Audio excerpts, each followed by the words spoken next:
What up, Dokkaners? Welcome back to Toonami for another video on Dragon Ball Z Dokkan Battle. Welcome to another installment of Global Prep, where we talk about some of the JP units that are coming on Dokkan, and we're going to talk about how that directly impacts you players on Global.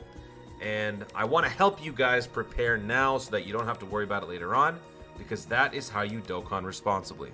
So for today's video, I'm going to be talking about two units, Krillin and Bardock. And you might be wondering why this particular screen is the way that it is. We will get back to this in a second, but let's jump over to the Dokkan Wiki and take a look at these two units. So I've mentioned these guys before in other videos, in other updates, because these two units are going to be essential for the LR Prime Battle EZA that is coming on JP. However, the reason why this ties back to Global is because both these units are free to play, and the way that they're going to be getting their awakenings, you can actually get some of that stuff done right now. In fact, this is a pretty time-sensitive one for the Krillin unit.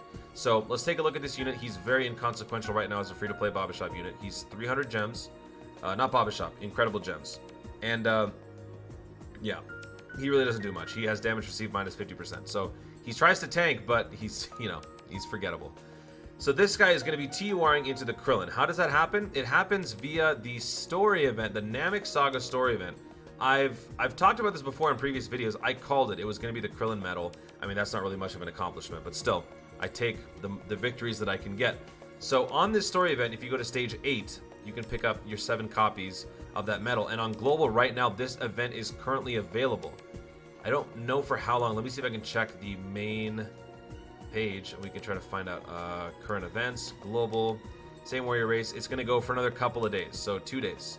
But by the time you're seeing this, it's going to be another half day, so it's probably going to be more like 2.5 days that this event is going to go. So you do have the time, and what's great about this event is that it's an increased drop rate with the Inhuman Deeds.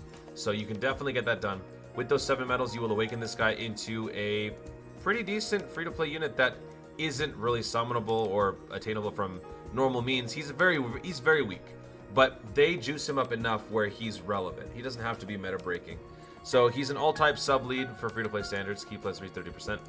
Cause supreme damage to the enemy, lowers defense. Attack and defense plus 50. High chance of guarding all attacks as the first attacker. Reduces damage received by 50 when guard is activated. Then when he gets his EZA, he becomes a lot better. So he still has the sub-lead status for the free-to-play side. Raises attack and defense for 1 turn. Causes supreme damage and lowers defense. Then his passive is actually pretty cool. Attack and defense plus 70. High chance of guarding all attacks as the first attacker. Medium chance of guarding all attacks as the second or third attacker. Reduces damage received by 50% when guard is activated. So basically, it's all about guarding. It's all about defense. This guy will not do damage. I mean, he will, but not much. And if you get some additionals on there, you'll raise your attack and defense by 2. And then if you go first, if you had gone first, that is, you would be able to pretty much tank anything. So I actually like this guy because he is a stall tactic, which is basically what Krillin was during the Saiyan Saga. Well, I would say the early on part of it. But anyway, it's a Baba Shop unit, incredible gem shop unit. He's not going to do much, so giving him something like this I think is pretty fair. Now, how do you EZA this guy? You would probably expect this is going to be an Extreme Z Awakening, or maybe an easy area, which is where you like throw on a bunch of free-to-play units. Yeah, it's not exactly like that. So for this unit, it's actually a little bit different. Let me jump over here. This is the incredible gem shop. I'll come back to this in a second. But he actually awakens via Baba medals that you get from the shop. So how this is going to work is basically you have to buy Baba medals using incredible gems to awaken the guy. So you're going to need 15 bronze, you're going to need 40 silver, you're going to need 30 gold, and you're going to need 30 rainbow. And yeah, it costs you 1 incredible gem for a bronze, 2 for a silver, 3 for a gold, 4 for a rainbow. So if you add it all up, you actually need 305 gems. And the reason why this is relevant for global players is because this is an added expense on top of the fact that you already have to pay to get this unit in terms of incredible gems. 300 per. Now actually, I'm going to show you on my game how much it cost me. I believe it was 400, so this may not actually be accurate, unless this is just the 1 copy. Maybe this is just the 1 copy. That was 300. But yeah, this is a little outdated. But anyway, you can see it right here on JP. You have these medals to buy. So on top of the 5 copies that you have to buy with this Krillin, or with the Incredible Gems to get the Krillin at Rainbow, you do have to buy 300 more worth of stuff in the form of these medals. It's a very interesting wrinkle in this whole EZA dynamic. Now let's jump over to the game so I can show you. What I'm doing right now is actually I'm fighting the Saiyan Saga story event, the one where you can get those 7 medals of the Krillin. I believe right now I have 2 or 3, or maybe even 1. So I'm just doing this fight real quick so that, you know, you can see, hopefully, me pick up a couple copies of that Krillin medal. I do have a max team full of LR and Human Deeds units, so this should definitely work. It should definitely be no problem. LR Vegeta Nappa is definitely the way to go, and yeah, this is over. So we'll have Broly go, and then we'll have Vegeta Nappa go. Frieza will definitely take him out. But as we see that, going back to the point about the incredible gems. So the reason why I'm bringing this up is because global players have had plenty of time now to be farming links. They've been working at it for a little while, a couple of months, and it should be, you know, it should be a point of interest for people at this point to work on that kind of thing, because the upside for max links is pretty outstanding. And the byproduct of that is that you actually end up getting a lot of incredible gems. I myself have amassed about 10,000, I would say, total. I just spent about 2,000 or 3,000's worth so that I could do this and a few other things. So I have 4 medals for the Krillin thing. I'll get the rest in a separate video, or just on my own. But let's go to the Incredible Gem Shop and take a look.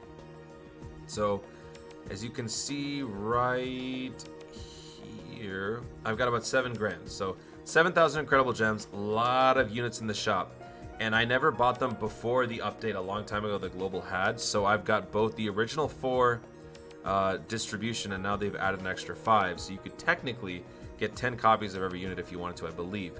So for the Krillin, he doesn't have as many units available simply because, as you can see here, look at this. You have 1, 4, 5 for the Int Supreme Kai, but for my Krillin it's just the 5. Same thing with the Ender 13.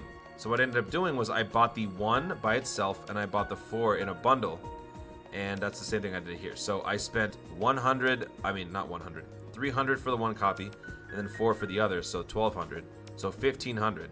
I spent 1,500 incredible gems on those 5 copies, and now I'm gonna have to invest another 305 to fully EZA this guy. So if you're a global player, make sure you guys get as much of that link leveling done as possible. You're going to have plenty of time to do this, because this is probably not going to hit global for a few months, because we still don't even have the cooler. Let me show you that right now.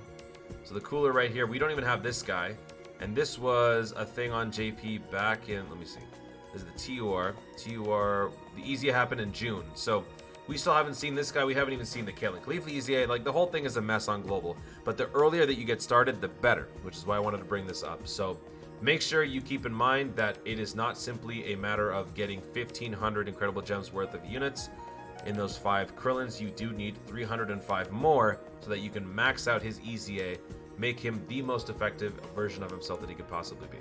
So that is the first unit. The second one, we can get cooler out of here. The second one that I wanted to talk about was the Bardock. So the Bardock free-to-play unit is going to be getting a TUR plus an EZA himself.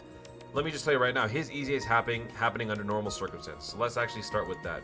His EZA is actually an easy area, and you are basically using everyone from the events that associate with the extinction of the Saiyans.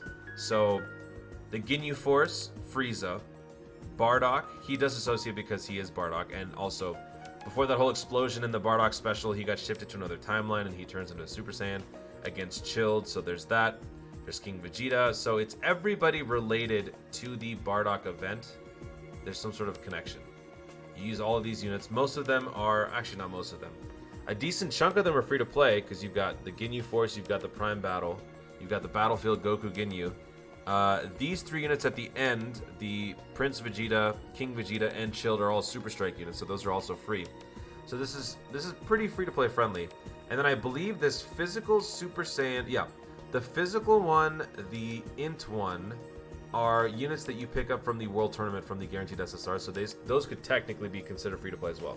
But this is what it looks like for the EZA, or EZ area. So make sure, global players, you guys farm out the Ginyu Force, farm out some Super Strikes, make sure you have Goku Ginyu if you somehow don't already, or if you're a new player, you've got some stuff to look forward to. There is some merit in boosting up the Ginyu Force. It isn't just all about Team Bardock anymore. So keep that in mind, folks, and when you do this, you can, get enough medals to awaken the guy to his more powerful form. So let's actually take a look.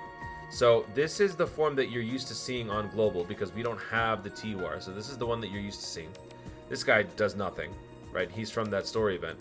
When he gets his TUR, actually, how does he get it? He gets it from...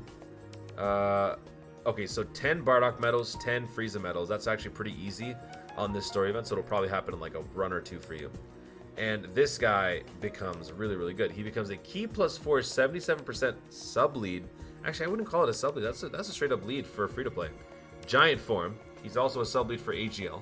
Raises attack and defense for 1 turn, causes supreme damage. Kind of sounds familiar to the other unit we were talking about. Ki plus 3 attack and defense plus 77%, plus an additional attack plus 77% when facing 2 or more enemies, plus an additional Ki plus 3 and attack plus 77% when there's a Wicked Bloodline category enemy. Chance of turning into a Great Ape up to 2 times. So this guy is basically tailor-made for fighting Frieza, and obviously that's how it should be. But now he is actually not laughable. He's actually not laughable. He's actually relevant to an extent and somewhat usable. So this is how he looks. You get him from the easy area, and you now know what units actually have to be there for the whole thing, so you got plenty of time. The Ginyu Force, imagine if you're a new player and you're just starting out. The Ginyu Force will take you 1 week to assemble, if you do every single day, which you probably won't though since you're new. And then you gotta go into Battlefield and actually buy that Goku Ginyu. But honestly, right there, you're done. You've got enough, you got all you need. And you have to definitely have the AGL Bardock in there to do the easy area, but yeah, you're set. So you don't actually have to summon for these units. If you don't have them, fear not, newer players, you're gonna be fine. And again, since this is a global prep video, you've got plenty of time. Keep that in mind. This is not something that's happening overnight for us. There's just too much else that needs to happen first. So fear not, don't worry too much. But these units are gonna be fun. They're free to play. They're necessary for the Prime Battle LR Frieza. If you are somebody who collects LRs, you definitely want to be ready for those LR EZA campaigns because they don't happen all too often. Well, yet. They're probably going to become more relevant soon. But as you can see here, you need all of these units to do it. Now, I think we had mentioned on the podcast earlier, you don't actually need to have them maxed out on their SA, but I think they still have to be rainbowed. And you can't rainbow them unless you don't have them, right? So you got to do the work. You got to get it done, because this is looking like the growing trend for these units moving forward. So you better stay with the pace. If not, you're going to fall behind. But that is going to be it for this global prep. Hopefully you guys have been informed. You are ready to start, slowly throwing in a couple, incredible gem runs during your day when you're doing your daily missions. Hopefully I'm able to help you out. So thank you so much for watching, everybody. If you enjoyed the video, be sure to leave a like down below and let me know in the comments, are you ready for the Krillin and the Bardock, or are you going to take it slow and methodical like any normal Dokkan global player would, because you got plenty of time. Let me know your thoughts on this whole approach in the comments down below. Also, be sure to subscribe for more Dokkan content in the future, and click the notification bell so that you let YouTube know you want to see more of my stuff. Do it! One more thing. I'm pretty sure there is an 11% chance that I fell asleep during this recording, and my mind might have possibly gone on autopilot. So if there was a place where I said a sentence that literally doesn't fit, please let me know. Actually, this is probably a huge mistake. Never mind, don't say anything. Don't say anything. Oh, I'm gonna get roasted. Thank you so much for watching, everybody. Stay tuned, and always remember to Dokkan responsibly. Context, by the way, I'm recording this at like 4 in the morning because we're having massive winds over here in Cali. It's just like things are flying against my window and waking me up, so I figured I'd make this video. So anyway, bye bye. I'm out.